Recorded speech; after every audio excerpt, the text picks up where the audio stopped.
A voice says he hates humanity. We see a lavish mansion, and inside, rich guests are having a fancy party. They are looking at a young man who is casting a small ball of light over his raised hand. The host brags about the latest addition to his collection, referring to the young man who was kneeling alongside some sculptures. The man is called the Living Lamp. He had a 1,200 power level, so he was the focus of many. But when his ability finally awakened, it was just an F rank. All he could do was make a ball of light in his hands. The rich host then states that if not for his kindness, Bai would have been sold for his organs. As the guests cruelly laugh and mock him, Bai is convinced there are no good people in this world. He vows to kill all of them, even if it leads to the extinction of mankind. We then learn that the world is polluted. Numerous disasters occurred. The statue of the Imperial Valkyrie mutated. A 100-meter-tall regiment of stone giants was summoned and destroyed the city. The Monet Trench turned into a dimensional vortex and aliens swarmed out. Advent Island was completely overrun by demons. A giant two-dimensional picture book appeared randomly all over the world and sucked in numerous buildings and humans. In addition, any object in the world could turn into deadly pollutants. As a result, the human population went from 12 billion to 6 billion in half a year. It was at this moment, when all hope seemed lost, that sealers appeared. They were humans empowered by pollution. They sealed the pollutants, thus gaining wealth and honor. They became heroes, the last guardians of mankind. We then see Bai in a student uniform heading for school. It turns out he was reborn. He still harbors the belief that humans should be exterminated. He looks around at all the students who have gathered for the sealer qualification exam. Suddenly, someone with a tattooed arm grabs his shoulder. It's a tall, blonde man in a Hawaiian shirt who says he has been looking for him. Bai remembers Kim, who was the loan shark that ruined his family in his previous life. Kim mocks him for not saying anything and then draws the attention of the nearby students. He says Bai is the genius who tested at the 1,200 power level 3 years ago. The students are familiar with the story and start laughing at him. They mock him for only awakening a lame ability despite his high energy. Kim joins in on the laughter and asks what it is like to be watched by everyone. It is only by becoming a sealer that Bai will be able to be sold for a good price to pay back what he owes Kim. Otherwise, his organs may be found all over the world.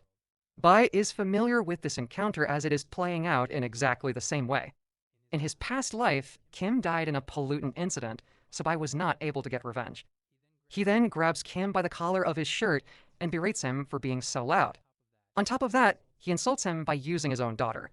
The loan shark is enraged and balls his fist as he moves to punch Bai. The young man is unbothered though, and even dares Kim to hit him in the face. He says if he gets hurt, he won't be able to pass the exam, and then Kim will have to explain to his boss why he can't pay the loan. The loan shark sweats a bit knowing Bai is right. He lets go of the student, and then says he had better pass or suffer the consequences. To his surprise, Bai points a finger at his face, and then with a sinister grin says that he has been marked. He then casually walks away. The other students continue to avoid him though, refusing to even make eye contact. None of them wants to be associated with him. Bai expects all of this as it is human nature. We then flash back to 3 years ago on this very same exam site. Bai at that time was a wide-eyed teen filled with enthusiasm. He tells everyone his dream is to protect humanity and seal all the pollutants in the world. At the age of 16, some people awaken unique special abilities. Those who meet the criteria of ability, level, and combat can become a sealer. Ability is a skill. Power level is the amount of energy you have. Levels determine how powerful the abilities will be. The crowd looks on with admiration, believing that the teen's high power level will lead to him being a pillar of the country. Headmaster Pushkin moves closer to use his foresight ability on Bai. He places his hand on the teen's head and says he can't see what he is going to awaken yet. His voice then gets louder as he declares that he can see it. The young man will shine among the stars. The students become even more excited as even the famous heroes have never received such a prophecy. At that moment, Bai thought his life would be awesome. His mom could buy the best vegetables and his sister could purchase her desired long skirt. His dad could relax and he would be able to meet lots of pretty girls. He thought of all the student loans, news reports, and advanced sponsorship promises. Then his power awoke. It was an F-rank summon light sphere. It was a simple ball of light with no heat, no effect, and no attack power. All the goodwill that he had received from others quickly turned into a ruthless backlash. They saw him as having trash power and stopped seeing him as a human being. He remembers all the terrible things that happened to him with a feeling similar to that of falling into an abyss. All the benefits were withdrawn, and they had to sell the house to pay off their debt. His father owed money to Kim and took his sister to hide abroad. Now he is here taking the sealer's entrance exam, so he can pass and pay back the money. So far, everything is happening the same way, including her, as he spots a tall girl with long hair. She's examining her sword as Bai thinks that while humanity should go extinct, she deserves to live. A voice on the speakers calls the attention of the students and announces that the exam will start soon. They are instructed to form teams and then to search for pollutants and seal them. Xiaoyu then declares that the exam has officially begun. She wishes everyone good luck as they frantically start forming teams. Some students beg to be allowed in some teams, citing their abilities. Other teams search for one more member who will suit their skills. As the students scurry about the field, a teacher notes that the most powerful ones had already agreed to join together before the exam began. This can be unfair to others. Examiner Jin notes that those who go alone usually don't last long. Xiaoyu scoffs at this notion, saying that completing tasks alive is what ultimately matters. Connections, money, and power are factors that exist, and those who live are those who are useful. Jin then shares that 95% of the students have already found a team. She looks at the stats and sees that all the students' power levels are below 100. She then gets surprised when she reads that one student has a 1,200 power level. However, Wu points out that Bai doesn't even have a team that wants him. In the field, the students have now paired up in groups of 4 or 5. A spiky-haired student begs one team to accept him. However, they push him away since he is just any rank.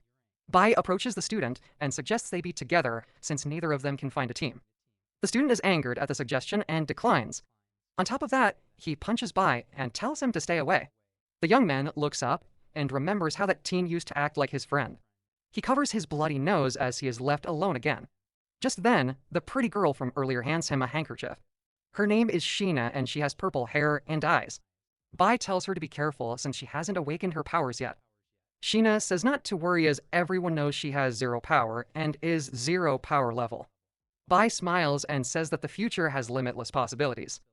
Jin then calls her and asks for her personal information so they can team up. He is a B rank with the ability Rockfist. Sheena explains that her cousin hired a team to help her pass the exam. She then asks if Bai can come along. He says that they are there to follow her orders and Bai asks why she is helping him. He wants to know the answer and considers it very important. She replies that it might be sympathy and that he shouldn't think too much about it. He then hands his application paper to Jin. The big man asks how Bai knows his name. Bai makes a small light sphere between his fingers and says it can illuminate the unknown. Jin is amazed, but Bai says he just said that for fun. The students are then instructed to enter the school building area to search for trigger pollutants. We follow a group of 4 students as they walk between the buildings. They are Gray, a D rank with the ability Plant Growth, Chen, a C rank who has Lava Earth, Yuchen, a healer, and Luna, a cat girl with the ability Stun Stance. Chen hopes they can find some pollutants in the area. Gray tells him that she senses something in the nearby flower beds. Luna then jumps forward to clear the way. She hops ahead of the group, but stops as some pollutants emerge from the ground. She warns her group, then jumps out of the way of the massive plant creature, which stands ready to attack. Suddenly, more small four-leaf clover enemies come out from the ground all around them. There are too many for Gray to suppress. Chen orders Luna to use her stun skill to buy them some time. She activates her stun stance, but informs the others she can only hold it for 8 seconds. That is all the time he needs as he buries his hands into the ground and casts Lava Jet. Multiple mini-volcanoes spring from the ground, burning all the plant pollutants. They all scream in pain as the flames engulf them. Chen then asks if everyone is okay. Luna goes to the corpse of the leader and shows its core to the captain. He takes it from her, stating that once planted, it will turn into a pollutant again. However, it won't produce a leader, but rather a stream of the smaller four-leaf clovers, making it an infinite source of resources. Chen holds it in his hands and declares that the sealed objects are the most precious treasure of mankind. Elsewhere, Bai and his group are also searching the premises. He looks calm and relaxed, but Sheena tells him to stay alert. He wonders why she's afraid as their captain is a B rank. Actually, Bai is starting to get impatient for Jin to find the pollutant. The large captain tells them to keep searching. Bai, however, is thinking of a special pollutant that has the pollute domain ability. This is a separate space formed around a pollutant that's sealed off from the outside world. Suddenly, Jin senses something. He asks Bai to use the sphere to explore the warehouse. Sheena wonders why he has no flashlight, but Bai is overjoyed that someone actually needs his powers. He runs forward and drags Jin with him.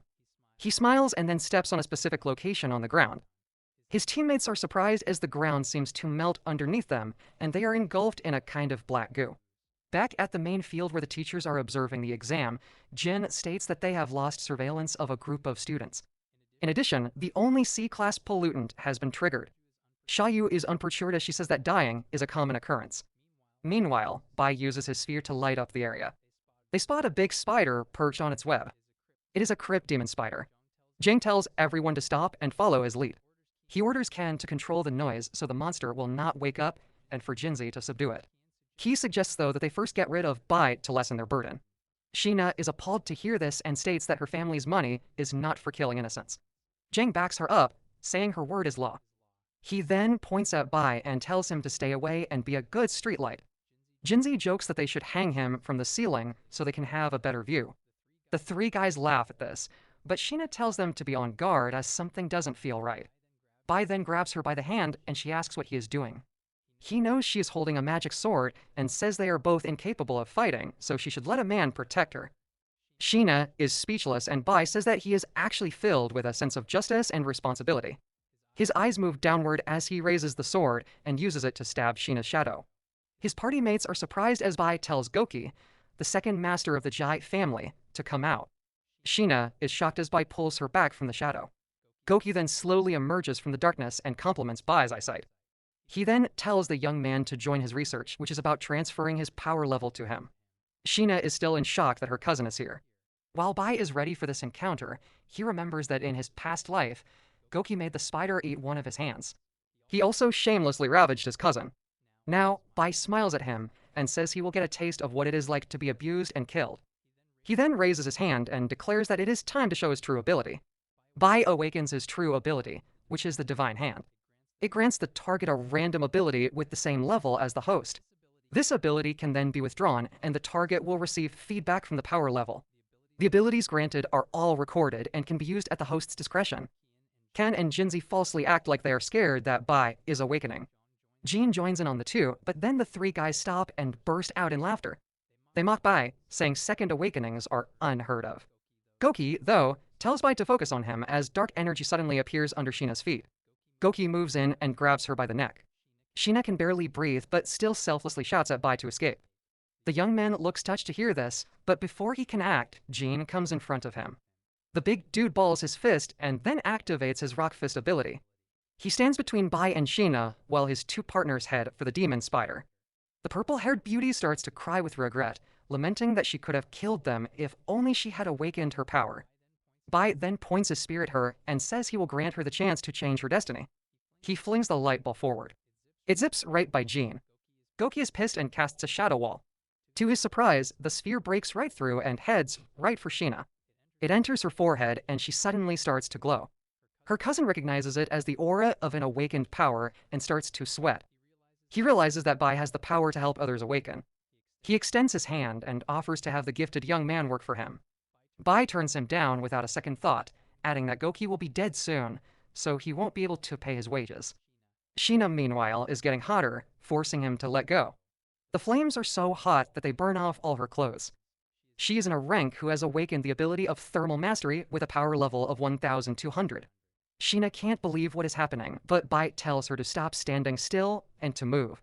With a fierce gaze, she turns to Goki. He tries to talk her out of fighting, saying she is not yet familiar with her powers. Jing, though, is actually moving towards her, planning to strike from behind. He jumps up and prepares to smash her with his thing-like fist. Sheena sees him coming, though, and blasts him with a powerful burst of fire. Jean is charred into a crisp while Goki looks in disbelief as even he can't kill a B rank in one hit. He uses his ability to dive and hide in the shadow. He moves behind her thinking that while she has awakened the thermal ability, it has a short attack range that he can exploit. He moves closer, planning to kill her with his shadow dagger. He comes out of the shadows and looks poised to strike. Bai, though, asks if Goki really thinks he is safe from a rank with a 1,200 power level. Crushing him will be like squishing a bug. Goki is still determined not to give up and fires. Sheena, though, also attacks him with a powerful concentrated flame blast that neutralizes his shadow daggers and burns him alive. Bai celebrates her victory while Sheena takes a deep breath and then reassesses what just happened to her. Like a good gentleman, Bai covers her up with his jacket and says it is normal for her heart to beat so fast in her first fight. Sheena still can't believe that her cousin who had been so good to her before tried to kill her. Bai adds that her parent might have also suffered a terrible death at his hands. She thanks him wholeheartedly, then faints in his arms due to exhaustion. Bai then feels a surge of energy and realizes that he has also gained the ability that she awakened. He also got a 9 power level feedback, bringing his total to 1,209.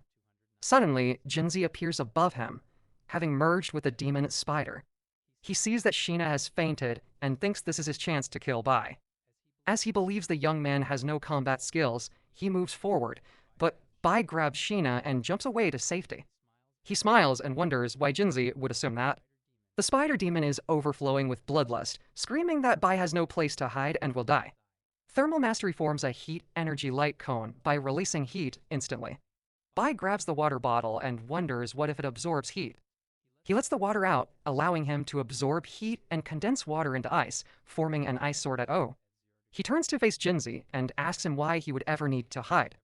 Jinzi tells Ken, who is hiding behind him, not to be afraid. He asks if his buddy has a trick, and Ken replies that he just needs some time. This is no problem for Jinzi as he casts a poisonous spider web. Bai sees it coming and smiles with confidence. He swings his sword using O/. This sends ice shock waves that meet the web and turn it into frozen powder. Bai stares at Jinzi and asks if that is all he has got. He then leaps forward and strikes the spider demon's legs with his ice sword. Jinzi screams in terror, but Bai tells him not to die yet as he still has some experiments to try. He thrusts his sword forward right into the spider's mouth. The demon's head begins to freeze while the top part of the sword starts to gain a purplish color. Bai takes it out and sees that it has gotten longer. It was also able to absorb the spider's poisonous venom, giving it a poison effect. He raises it high, then prepares to deliver the finishing blow. Jinzi screams that he shouldn't be killed. He is one with the spider and his death will result in the pollute domain breaking. Bai sees that he is right. Goki planned this assassination with the intent of using the pollute domain to destroy all traces of his crime. Jinzi sees a chance and releases control of the demon spider. If he loses control of the demon, it will unlock the pollute domain and run away when it feels its life is in danger. Ken, meanwhile, is busy accumulating the power of sound.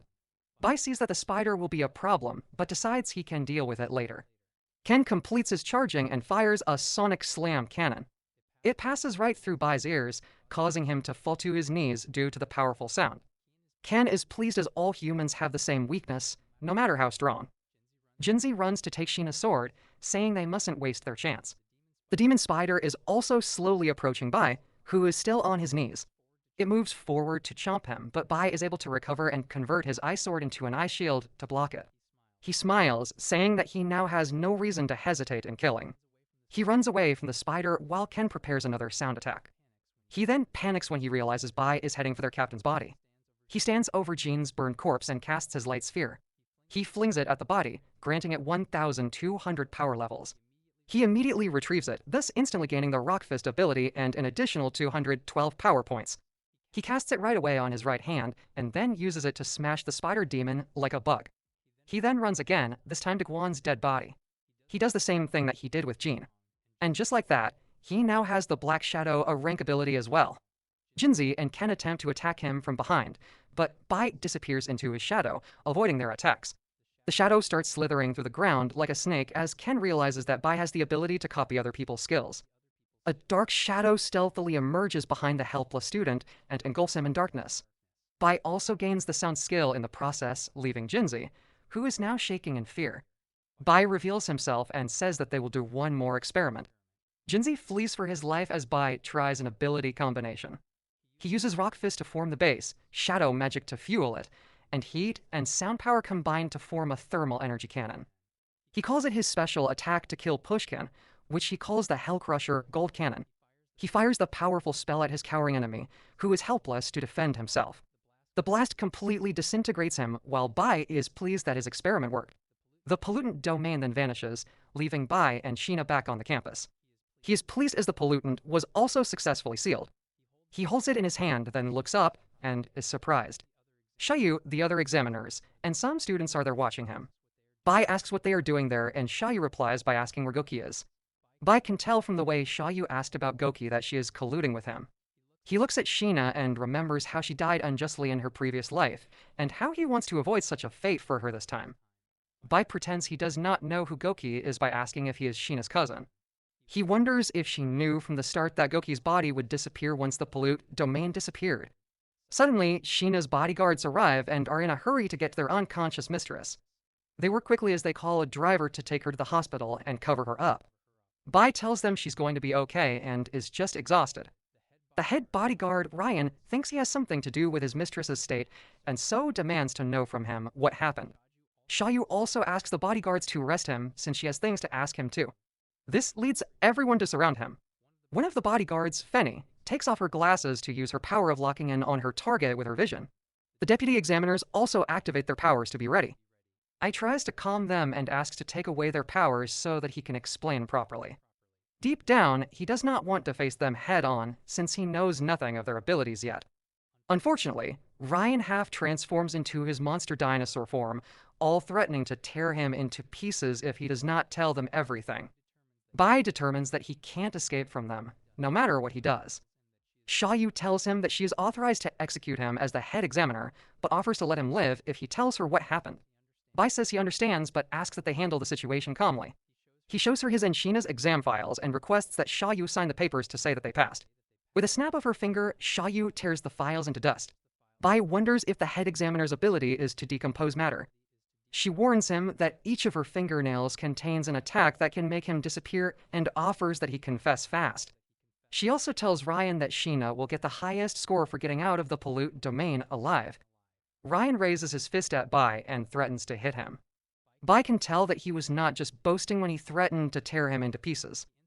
He instantly tells them that he will talk and says that Goki instructed him to keep secret that he wanted to take the treasure from the school. Xiaoyu does not believe him since she can't sense Goki's presence. Pretending to be afraid, Bai says Goki is after Headmaster Pushkin's treasure. The mention of the headmaster intrigues Xiaoyu. Ming reminds her that they can't afford to offend Pushkin. Jin also informs her that Pushkin is currently in the neighboring city school to give a lecture. Xiaoyu tries to put everything in her head and wonders if Goki is really after Pushkin's treasure. She believes that Goki must have spared Bai and Sheena since he thinks they might still be useful and wants her to keep them in custody to avoid leaking the secret. She regrets that she involved the Jai family's bodyguards. She demands that Bai take them to Goki immediately. Meanwhile, the bodyguards are just about ready to take their mistress to the hospital. Bai wonders if he and Sheena can still see each other alive in the future. He makes a mischievous smile. He believes that their interrogation of him means they are playing right into his trap. They walk the campus until they reach the building. Students see Bai being taken in by the examiners and look down on him for it. Bai tells the examiners that they might need to go to the headmaster's office to see Goki. Before they go to the office, Bai secretly manipulates his shadow on the ground. They open the door to the office for the examiners to see what looks like Goki in shadow form. Bai thanks Pushkin for taking him into his office in his past life. The Goki shadow then grabs the golden ox statue display nearby and throws it at Xiaoyu. The moment she catches it, Bai declares that an S-class pollute domain has opened. A bright light engulfs the building they are in, so blinding that even the students outside cover their eyes. Elsewhere, in a neighboring school, Pushkin is giving a lecture about pollute domains and how they are areas dominated by the power of a pollutant.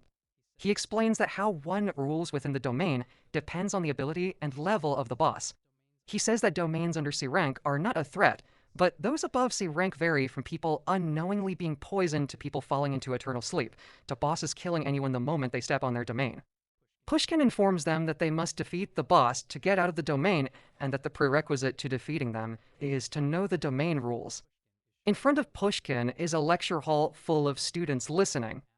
One student asks the headmaster if he knows of the recent rank domain reported. Hearing about the rank domain incident causes fear among the crowd. The student informs the others that the casualty rate for sealers in an rank domain is 90%. He believes the headmaster telling newcomers about C-class domains must mean that higher-level domains have become so widespread that information has become impossible to control. Pushkin returns their attention to him and says they are right about their worries. The reason he came to their school is because it is his duty to tell the future of mankind about the problem. He informs them that above C-class domains have an 80% casualty rate. Rank domains have a 90% casualty rate, and above all, an S-class domain has a 99% casualty rate. This leads the students to panic. One student asks if humanity will perish with Pushkin's prophetic ability. He answers that a turning point in mankind will happen in 3 months.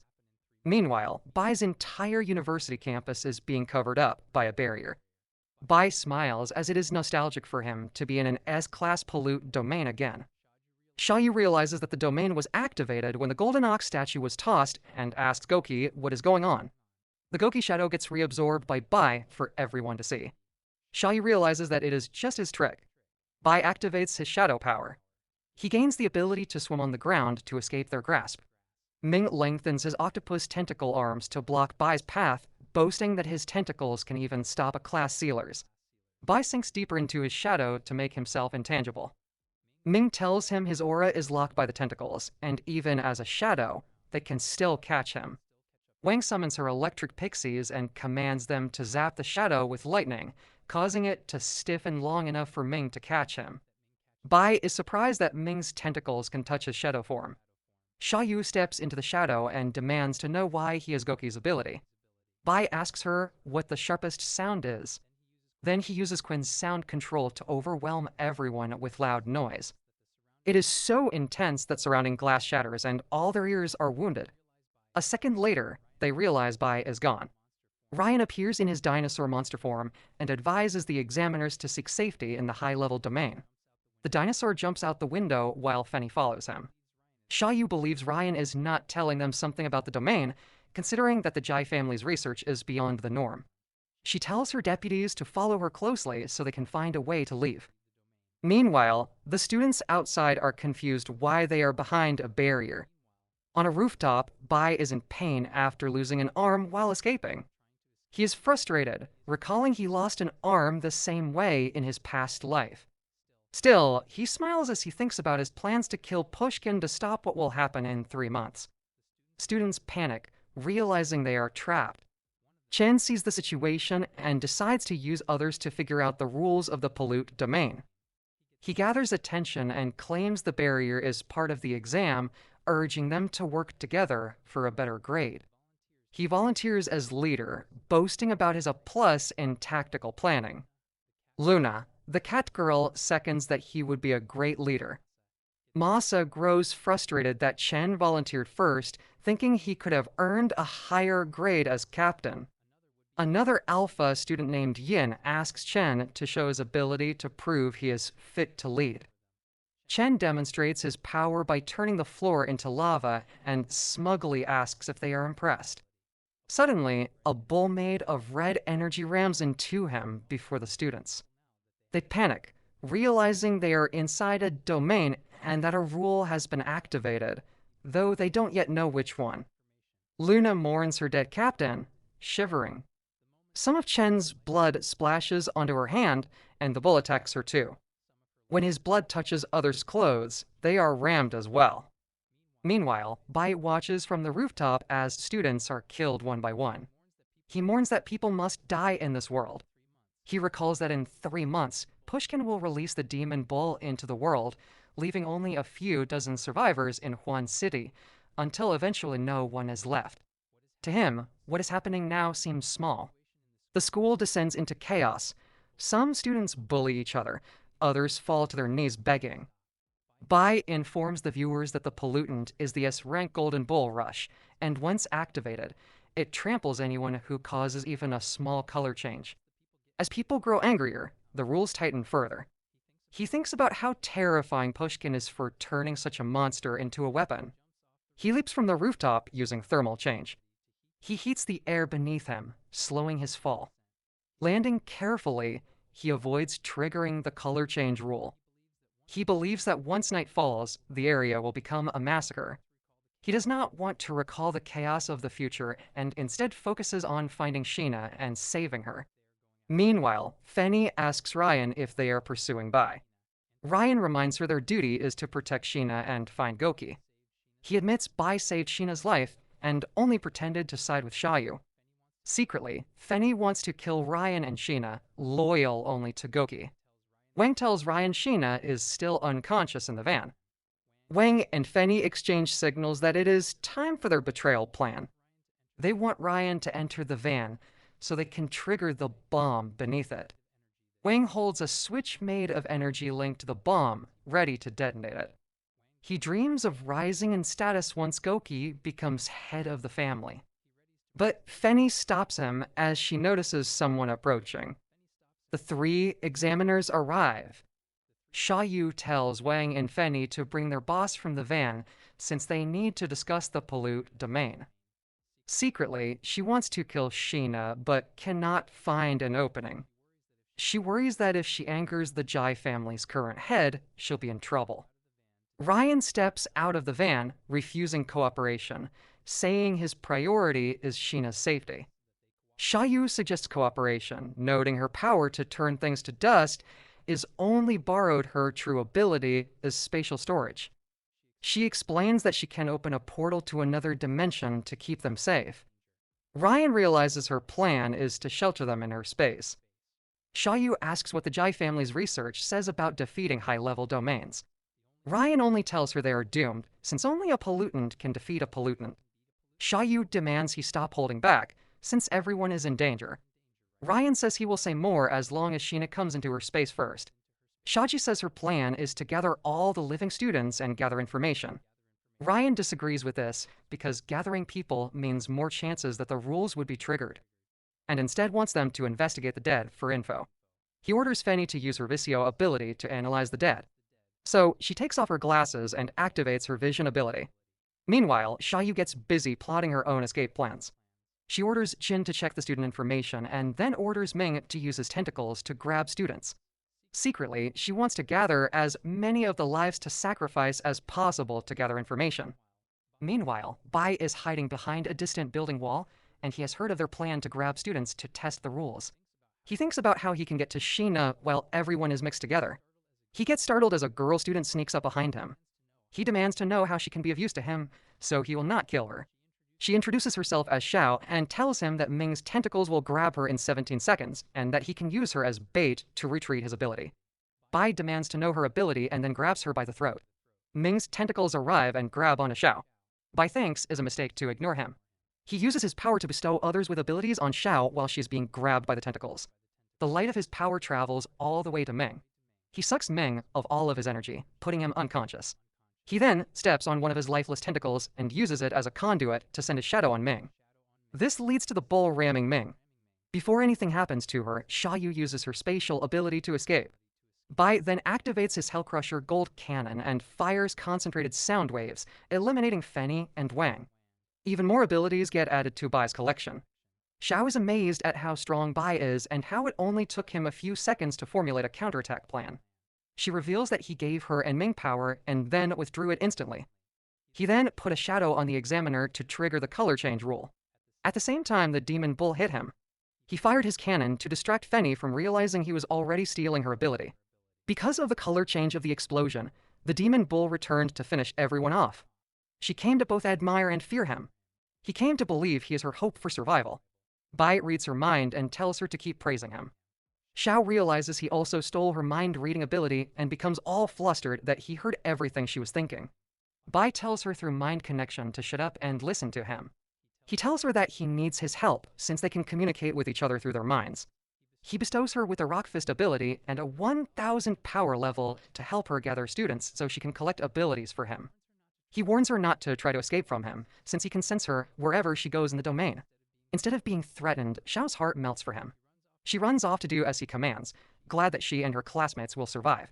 She is also glad that she showed her through his mind all of what he knows about the domain and how to escape it.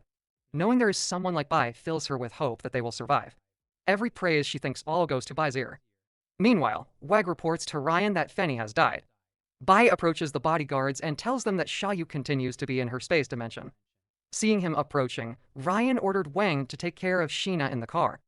Bai warns them not to act harshly unless they don't want him to trigger the rule. Secretly, Bai communicates with Ryan with a voice transmission ability to tell him about how Guo wanted to kill Sheena to take away the position of family head, and that he was working with the head examiner and the 2 other bodyguards he is with. He also tells him about the bomb under the car. Mentioning a bomb makes Ryan think he is threatening their lives and makes him want to attack him. Bai grows tentacles out of his missing left arm, and these tentacles envelope the Dino's arm before it can get to him. Bai admits that he can barely block him with his strength. He tries to think of an ability that would be useful, but knows that any of them can trigger the color rule. He instead shouts at Wang to trigger the bomb under the car, as if they were secret allies of Goki. This leads Wang to ready and activate the bomb. Ryan quickly dashes towards him and grabs him before he can activate the bomb. The dinosaur crushes his body with his huge hand. Wang proposes that they die together and is ready to press the switch. Bai takes away his ability before he could. Ryan then throws Wang a distance where the bull rams him, like a passing truck. Ryan asks why he let him kill Wang when there were other more merciful ways. Bai answers that he does not care about their lives, and his only value is that he can help him protect Sheena. He then calls for Xiaoyu to get out of her space, convincing her that everything is okay now as long as she does not have lifeblood on her clothes. He then tells her that Goki is already dead and that she no longer needs to follow her, and that instead they should work together to take care of the plants and trees to protect the environment. He grabs Jin with his tentacle ability. The deputy examiner realizes she can no longer activate her ability. Bai tells her that her ability is his to keep. Now, elsewhere on the campus, a student releases his banknote with a power to protect him from any spell. The moment he activates it, a green glow envelops his body. He boasts that it has worked and that he now has the ability to walk out of the barrier. Suddenly, the demo bull rams him and instantly kills him. The others panic, given that the banknote he used was considered very powerful for protection. They believe from all the clues that a change of environment must be the rule. They review that touching lifeblood and a cell phone screen lighting up are prohibited, as well as transforming into a bird or becoming invisible. Yin reviews that the student who turned into a bird could activate her power early on, only for her ability to trigger the rule later. Masa panics at how the rules are getting stricter with time. Yin suddenly grabs his mouth with his hand. Yin then grabs everyone's attention to tell them to keep quiet and not to use their abilities to stay alive. He tells them of his bad feeling that the rules might be getting stricter the more they get triggered. He fears that in a few moments even breathing might trigger the rule of instant death. Masa gets on his knees begging for someone to save them. Yin keeps thinking that there is no hope of learning what the trigger is. He tells Masa that it is up to the two of them to figure it out. As the two strongest B rankers of the group, suddenly someone tells them that the specific rule is color change. It turns out Xiao has appeared, and she tells them that only she can save them. He tells them of her ability to probe minds, feel thoughts, and uncover the secrets of the human heart. She elaborates that she senses the killing intent of someone on the campus and found something interesting in the process. She tells them that she found out that Bai is a regressor who knows the changes in the future and is preparing to destroy humanity. They want to say something about her revelation, but she insists that none of them say a word. He then shares that Bai has spurned his humanity and plans to destroy the world and that it is up to them to stop him. She touches Yin and Masa's heads to transmit to them what she has learned so far. Realizing Bai is so strong worries Yin and Masa. Xiao also shares that he has her mind-reading ability now, but believes that his weakness is that he gobbles up abilities without digging deep into each ability. She tells them that she created a mental barrier that prevents Bai from peeking into her head under surface thoughts, and that she also gave that ability to them. She reviews that Masa can fire energy projectiles while Yin can use compressed air to temporarily improve his physical fitness. This confirms to the two that Xiao is indeed a mind reader. She also shares that she knows that Yin has compressed the air around them to make their conversation private from the other students. This convinces her that she chose the right partners, and she invites them to save humanity with her. This leads Masa and Yin to invite the other students to unite Yin's spy.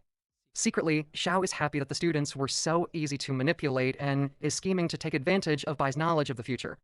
Elsewhere, Bai is annoyed that his new mind-reading ability keeps showing Xiao's fangirl thoughts about him. Currently, he is facing Ryan while trying to predict Xiao's next moves. He tells Ryan that he is leaving while secretly messaging him to continue protecting Sheena and to kill Xiaoyu on sight. Bai uses Wang's ability to create a rope made of light to swing him elsewhere. Ryan wonders how Bai was never discovered if he is so powerful. He worries that since he is protecting Sheena, it means he also has the power to take him away from the family one day. Xiaoyu suddenly opens her portal to exit her space dimension. She suggests to Ryan that they work together to catch Bai. Secretly, she is prioritizing the favor of the Jai family and fears that letting Bai talk to the family means she is in danger. Ryan agrees to work together as long as she puts Sheena into her dimension. Meanwhile, many of the students have gathered in the sports field to team up against Bai.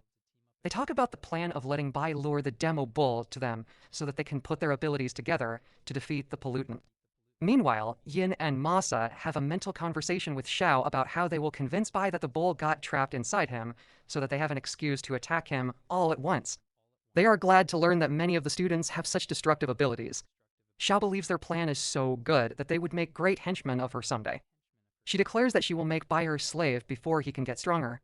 In Bai's memory of the future, Pushkin put him under an operating table under bright lights. In this future, Bai was sold to the headmaster once Pushkin discovered his talent. He is restrained without a left arm. Pushkin appears in surgical clothes and requests a scalpel blade from an assistant.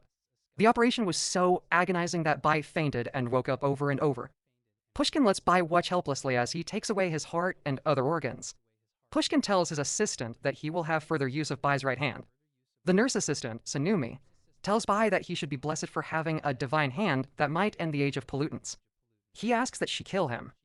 The assistant tells him that Pushkin is the smartest prophet in the world and has already calculated all the times he will use his divine hand ability, and that the only thing he has not figured out yet is if his light sphere can also grant eternal life. Her condition for killing him is for him to give her his light sphere. Bai says he will give it to her and then lets the sphere get inside her. The feeling of the light inside her makes Bai realize how he can activate his ability. His rage rises realizing that he is not the weak person everyone said he is. He retrieves the light sphere from Sanumi. Pushray enters the operating room, so Bai asks him if he knows he is about to die. He grabs a scalpel from the table and stabs his own eye with it. Back in the present, Bai mentally talks to Xiao. He asks her if mind readers can feel other people's pain. His sudden mental voice surprises the girl. She sees him on top of the rooftop of a building and asks him to come over for his gathered students. He says he will stay where he is and asks what she thinks about pollutant people. Xiao asks if he is talking about the theory that human abilities came from pollutants. He shares his thoughts about how mutants have been polluted, especially their hearts. He reviews all of humanity's crimes and history. Xiao tries to lighten the mood by telling him not to worry about it. Bai then tells her he knows she gathered all the students to go against him, confusing the girl that her mental barrier did not work. He admits that he shared his memories with her because he did not care and that her treating her own kind like cattle is proof that she is a pollutant. Xiao defends that she needs to sacrifice her fellow students for humanity to survive against him. Bai finds that she should sacrifice her abilities and power levels to him instead. Xiao tells him he is a demon for saying this.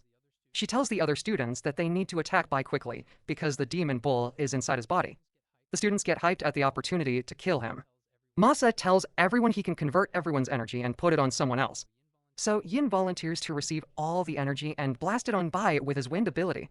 Xiao laughs at Bai thinking he has no chance of survival, as Masa puts everyone's energy on Yin.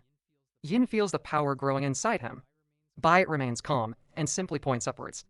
The students see that there is a giant shadow in the sky being lifted up by pixies. Bai warns them that he can command the electronic pixies to send a bright light that can make the shadow even larger to cover them and trigger the rule. Masa and Yin worry that they have no defense against the shadow. Bai promises that they will die the moment they attack him. Masa begs not to be killed and points at Xiao for planning everything. Bai promises not to kill them if they give him their powers. Multiple light orbs go into the students and return to Bai, giving him countless abilities. He sarcastically comments on how low their abilities are. Everyone gets so weakened that none of them can stand. Xiao tells him he is a demon and warns him that Pushkin will not let him get away with this. Bai tells them that they only have one power level left and that once day turns into night, they will be helpless as the demon bull descends on them. He declares that he will seal the ball after the night. Elsewhere, Pushkin tells his assistants that something bad happened at the school and that they need to hurry back. Sanumi asks why he is driving when he can rent a plane if he is in a hurry. He tells her that old men like him are very traditional. He tells Sanumi that she needs to stay while Linky goes back with him. Linky assures the headmaster that she will be able to seal the bull. She leaves the room with the old man. Sanumi looks jealous as Linky shows her tongue at her to tease her that she will go with the headmaster. Sheena's unconscious body is retrieved from the car and placed on a stretcher. Working together, the two hurry to place her in the spatial backpack and catch the young man. As expected, Ryan handles his master with gentleness and care, but Shayu rushes him with a sharp tone. Noticing something wrong, he immediately steps back and puts some distance between them. She clicks her tongue in annoyance and asks how he figured her plan out. Based on her behavior, she obviously intends to escape into the space with the young lady. She had heard what Bai said about the rules and confirmed it based on Ming's death. Since the two men seem to have created an alliance, she had to take the girl hostage. Ryan tries to call her bluff, saying she might trigger the rule and risk herself by doing so. But she has no problem dying altogether right there. She points at Sheena, aiming her finger like a gun, and telling the bodyguard to move. Raising his hands in surrender, he agrees to obey as long as she keeps the young lady safe. After all, she's an ordinary person without powers, at least to their knowledge. Agreeing to the deal in frustration, the examiner opens her space backpack to let the body in. He watched closely, calculating the casting timing and window of the ability. It was a gamble, but there was no other option but to take it. Ryan trips the nurse pushing Sheena's bed, causing her to fall to the ground with a loud scream. Shayu was momentarily distracted, and it was the only chance he was going to get. With this, he grips the armed van tight and hurls the entire vehicle straight at her. Although she was incredulous at the attempt, there were only a few things she could do to save herself. The woman chooses the wisest option, which was to jump back into safety of her portal. However, Ryan already expected this, and let out a deafening roar. The sound waves hit the van's underside, triggering the bomb, and forcing it to detonate right by the woman's side. The compact but powerful explosion blazed, and the bodyguard used his force field to protect them. From there, he sees the bull raging from the rule being broken. He curses Wang as the traitor used a bomb strong enough to take even a dinosaur like him out. Just then, a ball of light floated around the parking lot and high up the school buildings. It made its way to Bai, who gained the space backpack skill on top of accumulating so much power.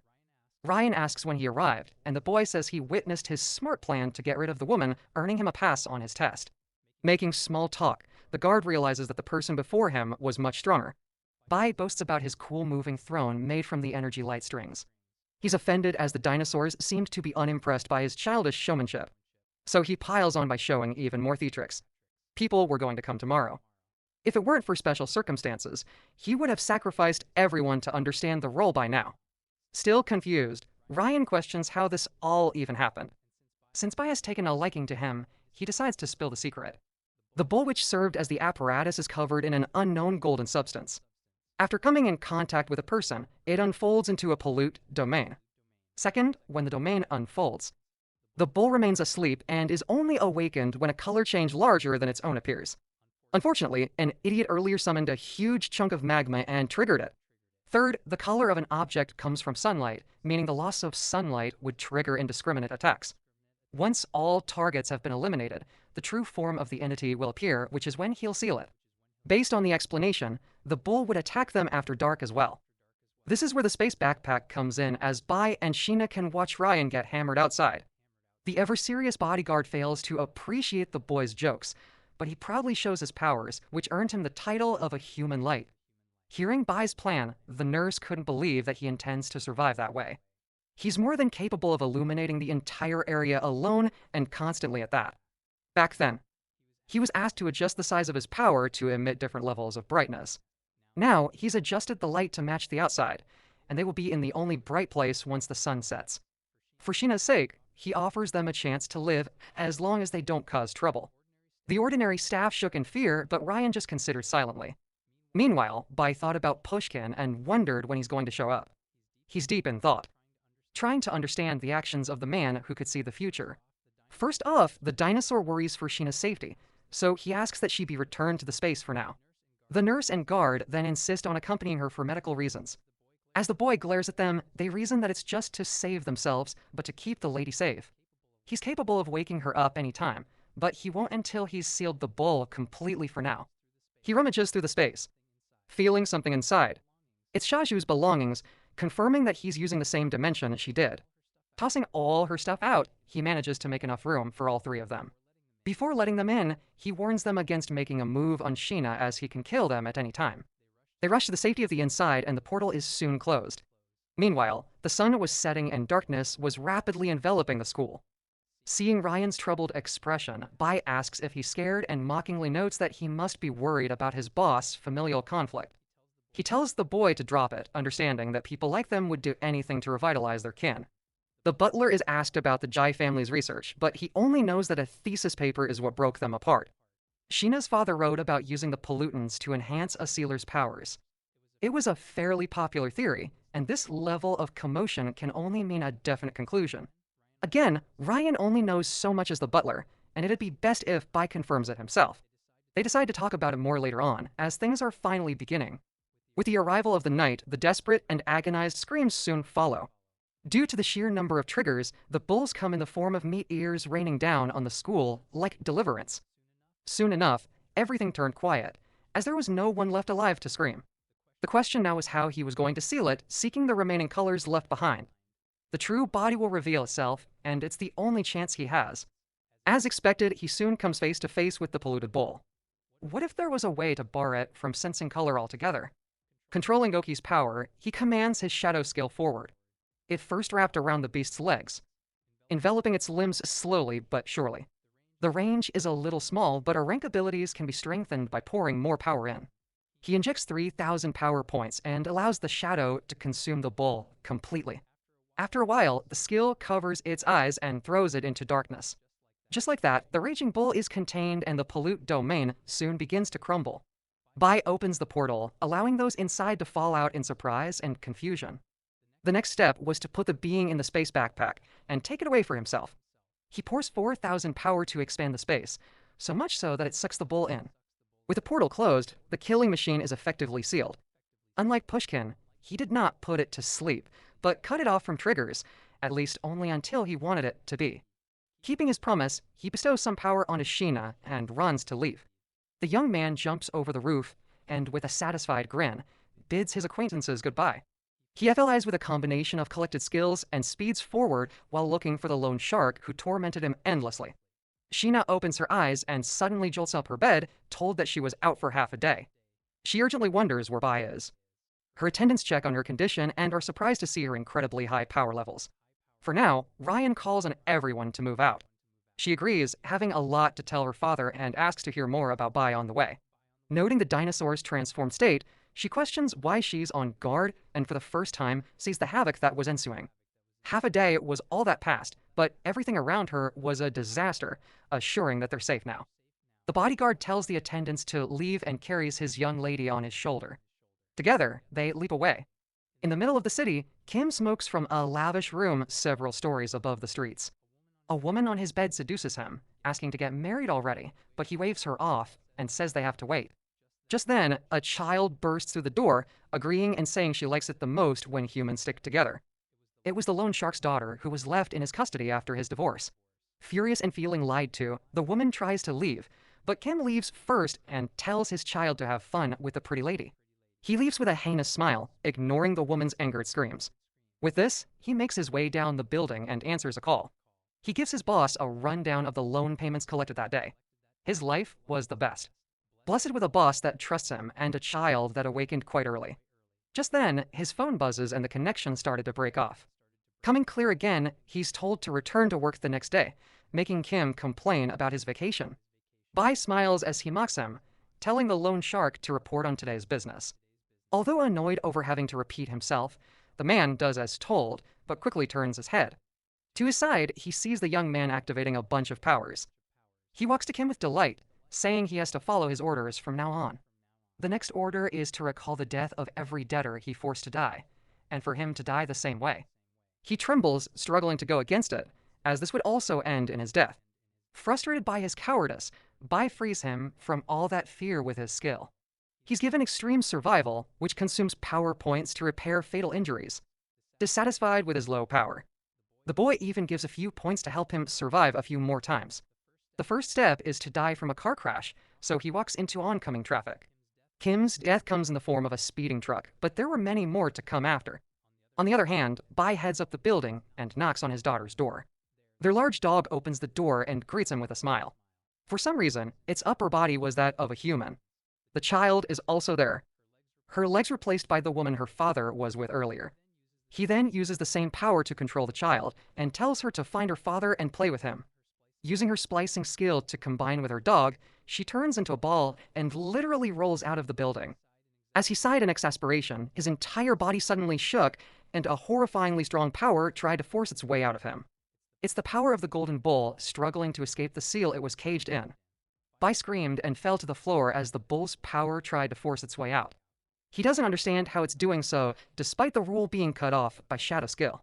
For now, he opens the portal and injects 3,000 levels to maintain the seal as the initial number drops significantly. From outside, he sees the monster staring right back as if mocking his attempts. He pants in exhaustion, but knows that it's all but a temporary measure for the bigger problem.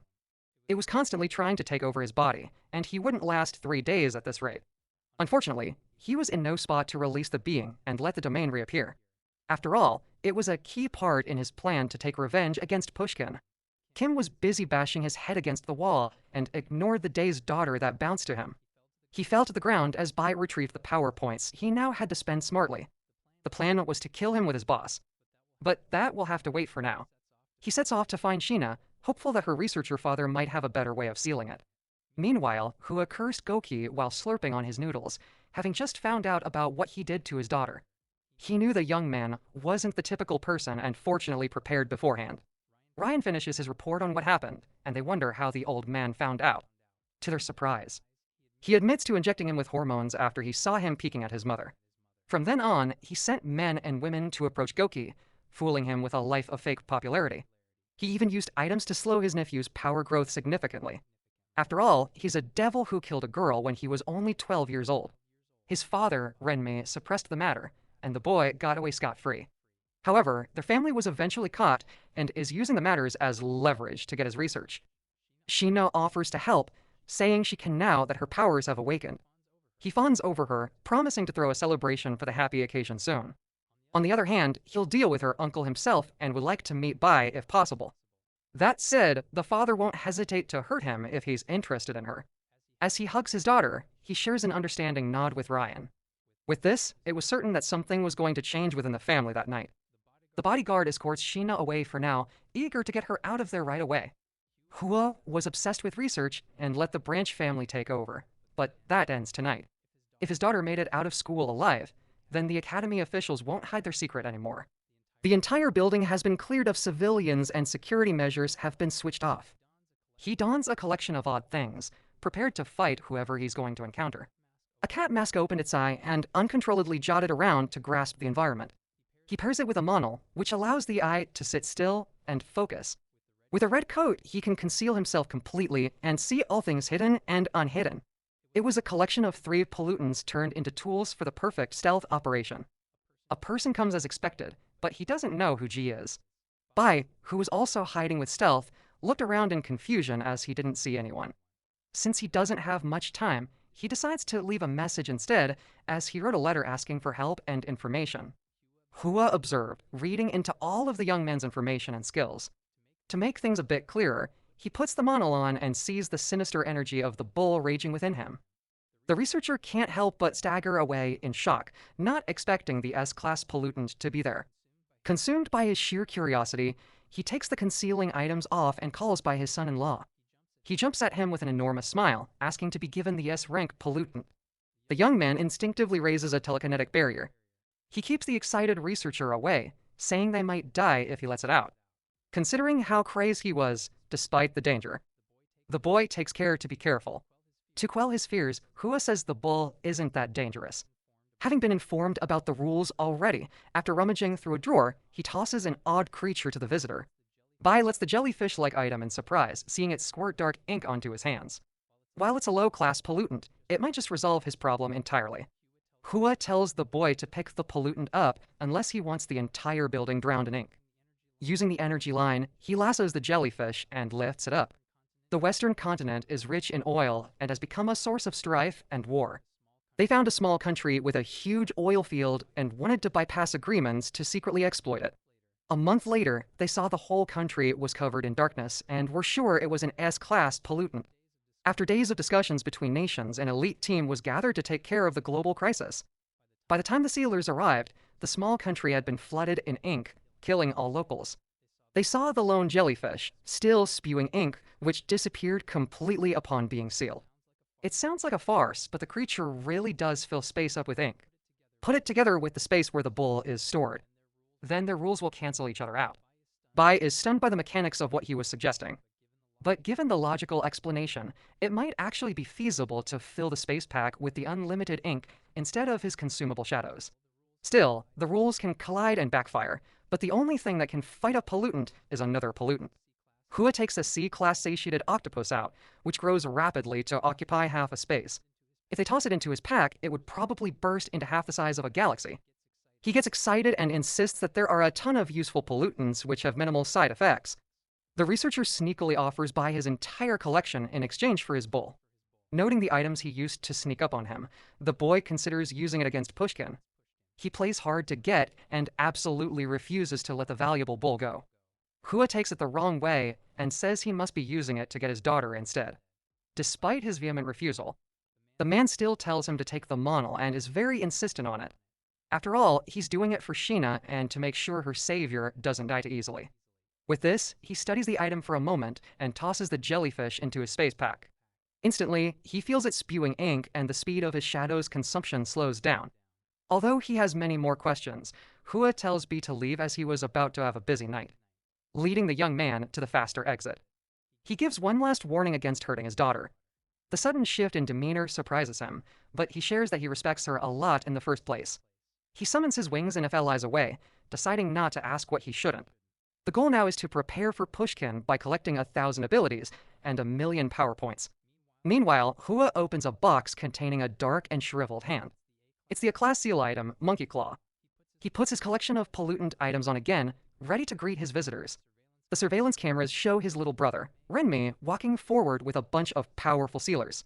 The first is an old man named Ming. Then came Jai and Chen, all of whom are incredibly powerful. They want him to lift the restrictions on the use of pollutants, but this would essentially doom the world.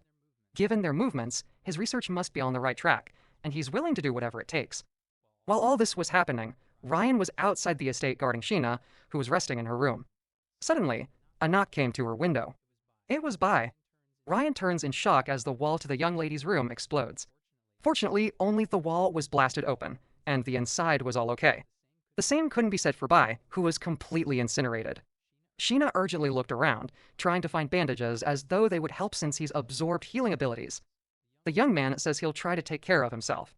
Going through his list of recovery skills, he completely regenerates but chooses to keep his tentacle arm. The girl apologizes for nearly killing him, insisting that he scared her so badly. She heard his voice for sure, but saw tentacles on the window when she turned around and couldn't help but wonder if it was an imitation. While she's still skeptical if he really is who he says he is. It doesn't matter to him as he only came to make sure she's okay. Recalling how he even lost an arm to save her, the girl insists on thanking him somehow. Bai gives a jolly smile, explaining that he can fix his arm anytime. Ignoring him, Ryan is informed of what happened and asked if he could pull a few strings for her. Not too eager to join her, he summons his wings to leave, insisting that he has to go. The young lady is persistent and pleads to just give her some time to change into nice clothes. Humoring her, he thinks about Pushkin and how he is likely moving toward him already. With a headman's ability, finding him should be easy, so why hasn't he come yet? Countless thoughts flooded his mind as he tried to make sense of what was going to happen. He's thrown into a loop of expecting the unexpected when Sheena's voice suddenly cuts through his mind, saying he seems too anxious. She emerges with a lovely dress, looking like spring herself. The best way forward is one with a good mindset, so she encourages him to enjoy the present. Convinced, he offers to fly her to their destination as long as she pays for dinner. The young girl blushes, thinking that he's going to carry her in his arms like in the comics. However, he isn't one for cliché romances, and instead fantasizes about spaceships. The two zoom away together, leaving a golden trail that confuses Ryan. They soon arrive at the mall and have a fancy dinner at a buffet, bringing a huge pile of food onto their table. Slowly, she brings her powers up and says she's been thinking about them. While there may be side effects, she's willing to go through them, certain she'll be fine with him and her father there. If it works, the girl will be able to help the people she cares about. He allows it for now, ready to keep her safe with his healing abilities. A while later, empty plates stacked high with an oddly deep understanding of her new powers. She increases her capacity for food. Everyone looked on in shock, seeing the girl's figure inflate massively within moments.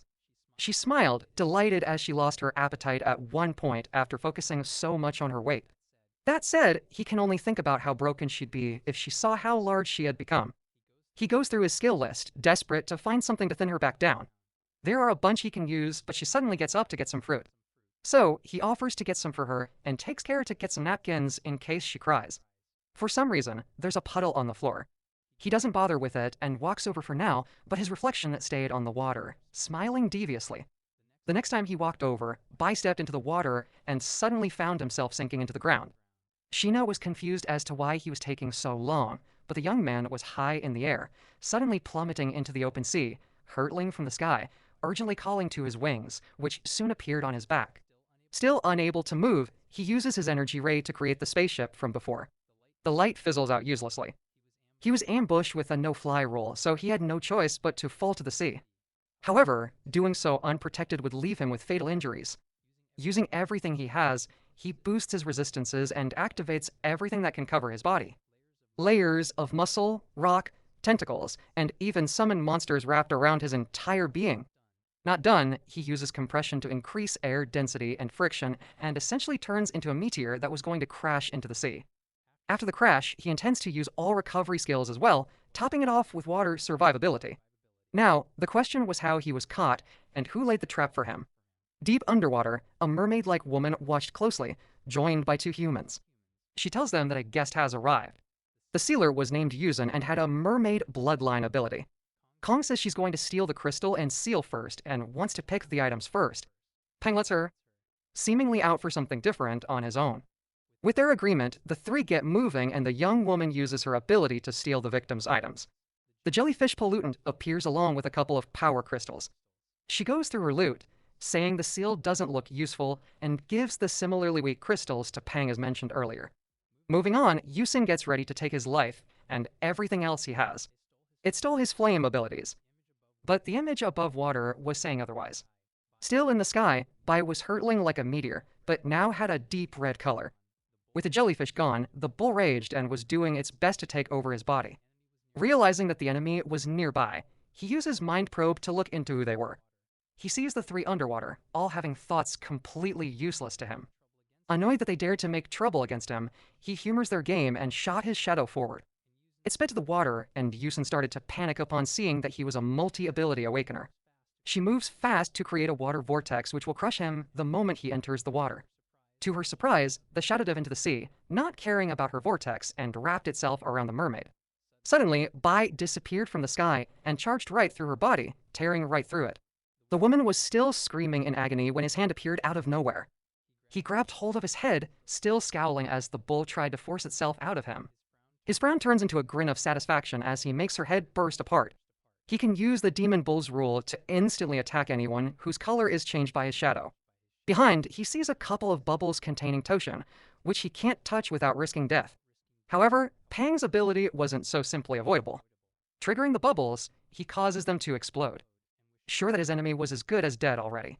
Unfortunately, Bai was far too strong to be done. And just like that, he tried compressing the shyness, but the sea currents raged, unwilling to obey the outsider. As expected, the rules of the sea are not so easy to avoid. The only way to deal with a pollutant is to use another pollutant. With a maniacal smile, he asks the bull if it wants to come out and decides to let it breathe some fresh air again. The sinister red energy rushed out of Bai's body, seeping into the deep waters. The entire sea was consumed by a pollute domain, which also served as the territory of the demonic bull inside Bai's body. It was unthinkable for a human to house a pollutant under their own skin. Fortunately, Pang still has a seal which should send him to a random space on the planet if consumed. The seal disappears from his hand, stolen by Kong, who is watching from nearby. She laughs at him for trying to escape on his own, and now she was going to leave him there immediately, bursting the bubble to free herself. The woman unexpectedly falls unconscious. It was actually a seal that puts the user into a coma, and Pang planned for her to steal it from the start, summoning the real seal and activating it to escape. A small whirlwind enveloped him. For a moment, he disappears from the domain, but jumps back immediately after. In an unbelievable twist, he can't get out despite the seal. The desperate man summons several others. And although his body is teleported away for a brief moment, he returns to the domain all the same. This was the worst-case scenario. When he was dragged into the sea, his other items were all trapped, and he's left with little to no attack skills. Pang racks his brain, desperate to find something, anything he can use to survive. On the other hand, Bai felt amazing as he had full control over the S-class domain. He feels something odd and realizes that he was being attacked. It was a ridiculous attempt, one that only served to anger him. The bull kills people with instinctive instant teleportation that doesn't even consume power points.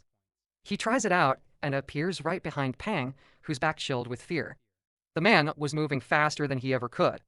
Bai shares that it's possible to transfer other objects in the domain and calls for the shyness earlier, enlarging and melding them together. He threateningly raises it above the terrified man. Pang attacked with bubbles, unable to do any more than this, but the boy just caught it with his backpack, saying his bull was going to enjoy it.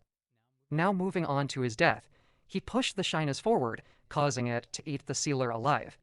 His skin and flesh fell off as he cursed Yan, the woman who threw him into the sea. He was vaporized into nothingness by absorbed abilities and was unexpectedly delighted. He then moves on to Kong, who is still completely unconscious. Her stealing ability will not be forgotten as it's a perfect supplement to his own. Unfortunately for her, the condition to activate it is to use one of her hands. With Kim's daughter's splicing ability, he removes her arm and finally replaces his tentacle one. It's been a long time since he last felt both hands. Moving on, the jellyfish is tossed back into the space pack, and by almost immediately feels the bull receding as it blocked its vision. Defeating the two sealers has given him a bunch of rare consumables, including a rare droplet that allows regeneration.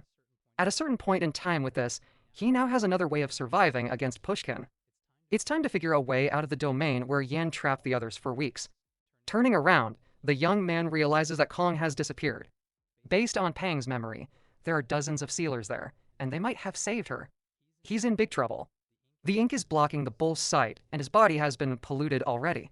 Bai's body was eroding because of the pollutant, and the effects were irreversible. Renhu's method has failed, and the only way to restrain the bull was by himself. The young man uses the mermaid skill to summon huge fins and get out of the water. Swimming up with resolution, he aims to find the others and gather information. No matter what it takes, he swam forward, speeding across the sea like a torpedo when he suddenly saw something that made him stop. Below him were countless sleeping whales, which may refer to the domain's name, Whale's Dream. To crack the hidden rules, he has to investigate carefully without triggering anything risky. As he started to approach, a voice suddenly and urgently warned him against coming any closer. The sound came from the surface where a small boat was floating right above him. Swimming back to greet the voice, he asks if it was her shouting. On the boat was a woman who asks for food in exchange for saving him. Bai thinks about the plate of watermelon slices he came with, but that's all gone. Knowing he just arrived, she persists and offers a huge sum, not minding if the food isn't fresh. The young man doesn't care about money and is more interested in how she knows about him. He was stirring huge waves with his ability, and people there don't do that as power cannot be restored. The newcomer suggests slaughtering the whales for food, but that would just lead to death. To her surprise, he suddenly summons a bee, which releases an endless flow of honey. Unable to believe it, the woman promises to share everything she knows if he gives her some. Soon enough, she sighed in relief with a full belly. Fortunately, she got to meet him before losing her mind from starvation. Invigorated, she uses her ability. Her name is Waco, president of the Quan Chamber of Commerce, and she starts asking for his honey, offering anything in exchange. Bai playfully asks if she's included in that. The woman bites and says it depends on the amount of honey he can offer. He backs away, only meaning it as a joke anyway.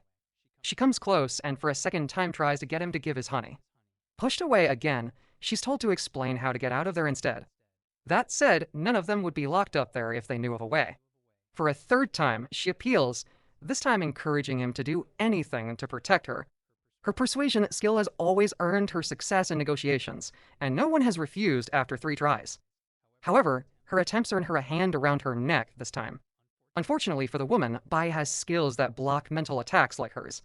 He was hoping to get out of there, but given how unfriendly everyone has been, he considers killing everyone. She screams in terror, now genuinely offering submission for her life. Not wanting to believe her promises anymore, he uses the divine hand to take her ability. The two calm down soon after. Waco had never expected such a person to emerge. With a confident grin, Bai uses her own ability against her and demands to be told everything. Whale's Dream is a domain that hasn't been breached, meaning its rules are still currently unknown.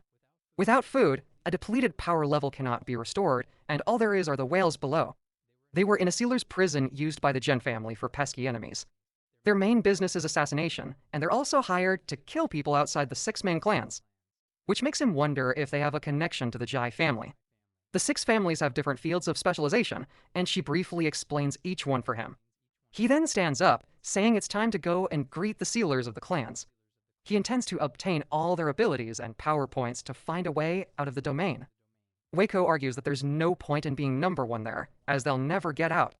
He refuses to humor any further arguments and just commands her to follow. Even if the domain isn't a ranker, the bull residing inside him is an S ranker who can kill everything there. If he were to die in such a ridiculous place, Pushkin would surely laugh at him from outside.